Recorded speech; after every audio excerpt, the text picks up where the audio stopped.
my childhood, it's one of a modest child, really.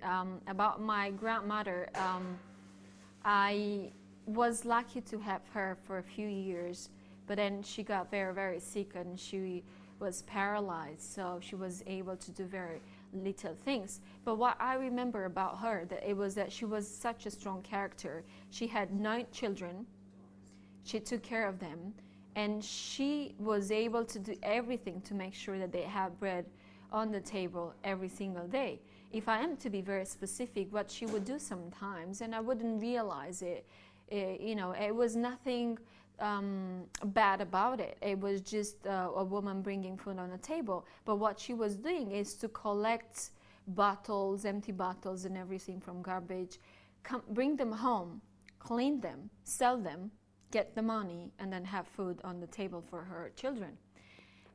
About me, it's complex. I always felt like I'm somewhere in between, because at home I was among the gaje.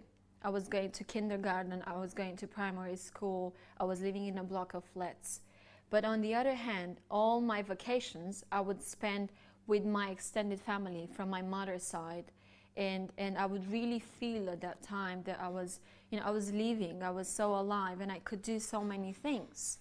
And I had this feeling that I was in between 2 worlds, and it was difficult every time when I had to go away from one world. It was like I was feeling that I was being broken, and I couldn't understand where I was belonging. But I think now that I'm an adult, although sometimes it's still hard, but I believe that I'm all these 2 worlds, and it's up to me to make choices. How does I think it means to be